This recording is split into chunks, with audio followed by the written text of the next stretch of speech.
Maaf, saya nggak bisa lanjutin. Eh, Rani, saya mohon maaf. Sebelum aku kenal kamu, aku sudah berjanji akan menikahi seorang wanita yang aku cintai. Dan ingat, kau ceritakan sama calon istrimu bahwa ada orang yang tersakiti di sini hanya untuk memperjuangkan dirinya. Kau harus sampaikan itu kepada calon istrimu.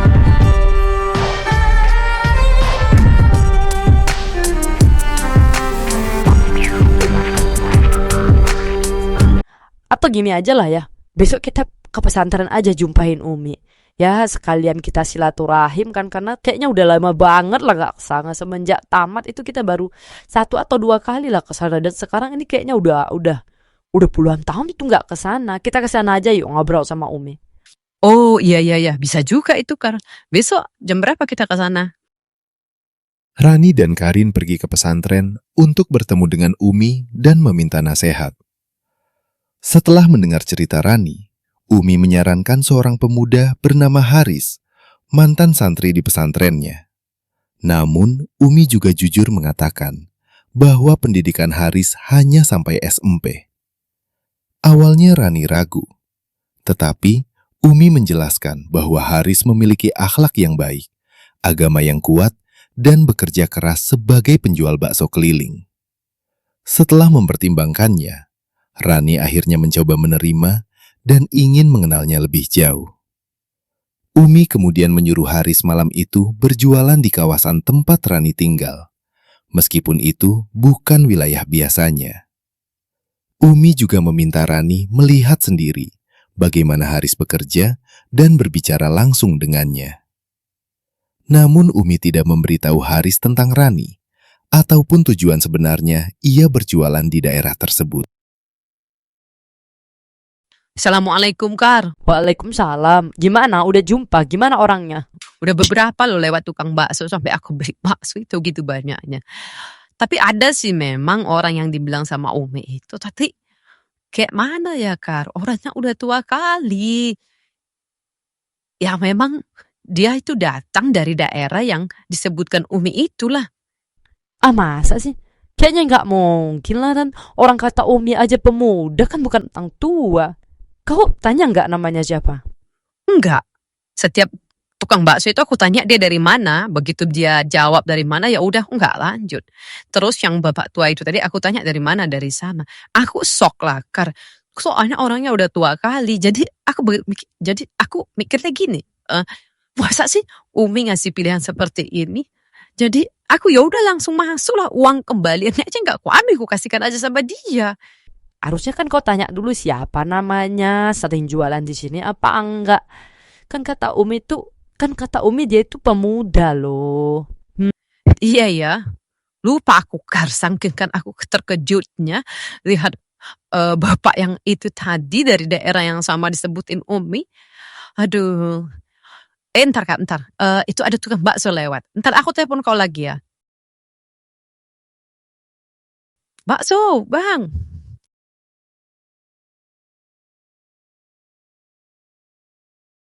Kak, mau dibungkus atau makan di sini? Abang dari daerah mana? Kenapa, Kak? Asing ya? Aku memang baru pertama kali sih, Kak, lewat di sini. Emang biasanya abang di mana jualannya? Aku tinggal di desa Siminggar sana, Kak. Jadi biasanya aku jualan daerah-daerah sana dan sekitarnya. Ini baru pertama kali sih, Kak, aku lewat sini. Itu pun disuruh Umi. Umi yang mana ya? Atau abang lulusan pesantren ya? Iya, Kak. Kok tahu, Kakak? Ya, nebak-nebak aja. Nama bang siapa? Oh iya bang, baksonya aku makan sini aja ya bang. Namaku Haris, Kak. Bang Haris. Oke lah kalau gitu. Bang, bungkus aja lah 10 bungkus ya. Tapi dipisahin kuahnya. Alhamdulillah. Iya, Kak. Tunggu sebentar ya, Kak. Rani, ini kemana lagi ayah antar baksonya? Udahlah, terserah ayah aja. Kok senyum-senyum anak ayah ini? Ganteng orangnya. Udah ya aku nelpon Karin bentar ya. Kar, ganteng orangnya Kar. Jangan karena ganteng terus kau lupa standar ya. Ini pilihan Umi loh Kar. Soal agama kan gak usah dipertanyakan lagi. Kan Umi udah bilang kalau agamanya itu sudah bisa dipastikan. Setelah Rani bertemu Haris di pesantren, Mereka berdiskusi bersama ustadz dan ustadzah yang juga disaksikan oleh beberapa orang. Awalnya, Haris menolak untuk menikahi Rani karena merasa minder dengan kondisi ekonominya serta pendidikannya yang hanya sampai SMP. Namun, setelah mendapat nasihat dan dorongan dari ustadz dan ustadzah, Haris akhirnya luluh dan bersedia menikahi Rani. Rani pun menegaskan bahwa ia tidak mempermasalahkan latar belakang Haris. Baginya, akhlak dan kesuguhan Haris jauh lebih penting. Hari yang ditentukan pun tiba. Haris duduk berhadapan dengan ayah Rani untuk melaksanakan ijab kabul. Suasana terasa hikmat dan semua yang hadir menunggu dengan penuh harap. Namun, ketika ayah Rani mulai mengucapkan ijab, Haris beberapa kali tidak langsung menjawab. Ia sempat terdiam cukup lama, seolah tidak fokus, membuat suasana menjadi tegang dan semua orang mulai saling berpandangan. Maaf saya maaf. Saya nggak bisa lanjutin. Rani, saya mohon maaf. Sebelum aku kenal kamu, aku sudah berjanji akan menikahi seorang wanita yang aku cintai. Namun karena satu hal, aku kehilangan kontak dengannya. Dan kemarin dia datang menemuiku dan ternyata selama ini dia menjadi TKI dan mengumpulkan modal untuk kami berkeluarga dan membuka usaha setelah kami berkeluarga. Saya minta maaf sama Bapak. Rani, saya mohon maaf. Enak aja kau ngomong ya. Mohon maaf, Pak. Biaya kerugian ini saya yang akan tanggung. Kau pikir ini cuma tentang untung dan rugi, ha? Malu yang udah kau buat ini siapa yang nanggung? Berapa sanggup kau bayarnya? Hah? Bahkan seumur hidupmu pun kau nggak akan bisa membayarnya, dan apa yang kau buat hari ini akan terus melekat di badan anakku, di hidup anakku sampai seumur hidupnya, biar tahu kau. Ayah, sudahlah. Bang Haris memang udah dipikirkan betul kan? Kalau memang sudah, itu lebih baik daripada memaksakan pernikahan yang tidak diinginin. Tapi aku minta satu hal darimu. Muhammad Haris Dermawan, aku menuntut kamu untuk membuat video penjelasan mengapa kamu membatalkan pernikahan kita. Dan aku harap ini terakhir kalinya kita bertemu dan jangan pernah kau hubungin aku lagi. Baik. Terima kasih, Dek Rani. Semoga Allah... Udah gak ada lagi yang perlu kamu doakan dari diriku. Cukup kau doakan dirimu saja sendiri. Dan ingat, kau ceritakan sama calon istrimu bahwa ada orang yang tersakiti di sini hanya untuk memperjuangkan dirinya. Kau harus sampaikan itu kepada calon istrimu.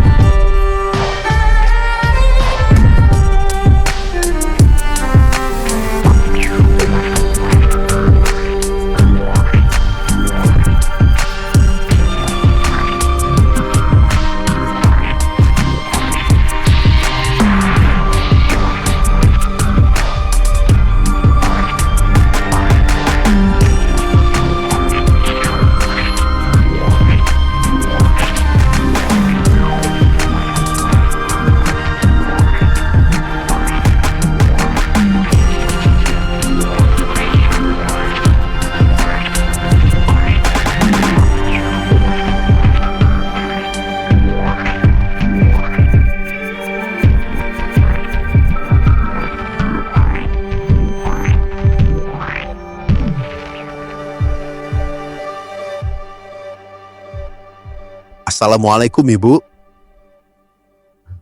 Waalaikumsalam. Oh, kamu, kenapa kamu masuk ke dalam kamar saya? Tadi saya sudah minta izin sama ayah untuk menemui Ibu. Oh, iya oke. Ada perlu apa? Aku lagi nggak enak hati. Lagian skripsi kamu kan udah selesai, saya koreksi dan hanya perbaikan di bagian depan saja judul. Jadi gak ada lagi yang perlu diperbaiki. Kamu sudah bisa lanjut kok untuk sidang meja hijau. Boleh sidangnya di sini aja, Bu. Maksudnya? Saya akan dan siap menikahi Ibu, menggantikan Bang Haris. Sudahlah Faiz. Kamu tidak perlu kasihan pada saya. Insya Allah saya bisa kuat kok menjalaninya. Dan saya tahu kapan saya akan menyembuhkan luka yang udah dibuat sama Bang Haris ini. Saya serius, Bu. Faiz, tolong hargai saya ya. Saya akan, di luar tadi kamu tahu kan bahwa saya akan menikah dengan orang yang memaksakan saya masuk ke dalam hidupnya. Dia terpaksa nerima saya menjadi istrinya. Ya, walaupun dia itu tidak cinta pada saya, dan saya juga sebenarnya tidak mencari cinta darinya. Tapi setidaknya dia mau menerima saya. Itu sudah cukup. Saya cuma cari dia mau menerima saya. Dan akhirnya kenyataan itu diungkapkannya di depan keramaian orang, di depan orang banyak. Kamu tahu bagaimana hati dan perasaan saya saat ini. Demi yang lain, dia rela membatalkan pernikahan ini di depan publik. Yang seharusnya itu diucapkan hanya di depanku saja. Maaf, Bu, kalau saya mengganggu Ibu, tapi saya cinta Ibu. Faiz, kamu jangan main-main dengan ucapan.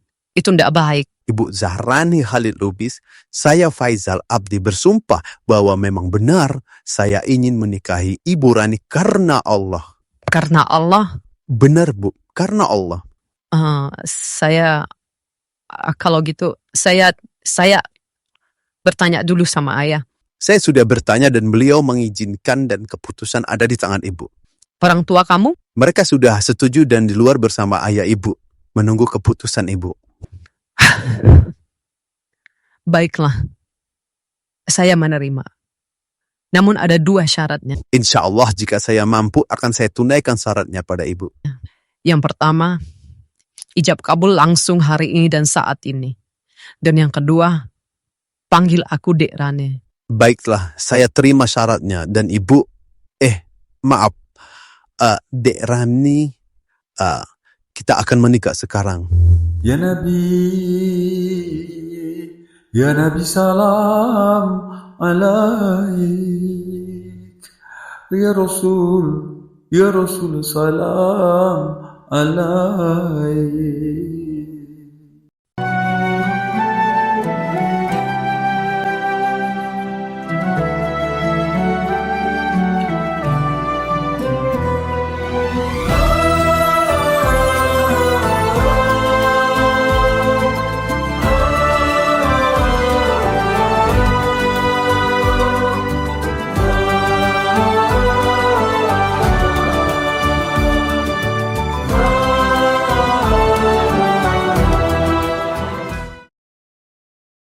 Abang, adik pengen tanya satu hal. Kemarin kita itu kan baru kenal di kampus. Kenapa abang mau nikahi sama adik? Karena janji suci yang adik ucapkan. Janji? Kapan ya aku pernah janji? Coba adik ingat-ingat nama dan wajah Faiz. Gimana ya? Aku kan muridnya dia di SMK. Pada hari adik di sekolah itu adik bilang, Ibu akan tunggu Faiz. Subhanallah, maha suci engkau ya Allah. Jadi Faiz itu lah, maksudnya kamu dulu, abang nggak tahu lagi lah adik ngomongnya. Jadi malu adiknya.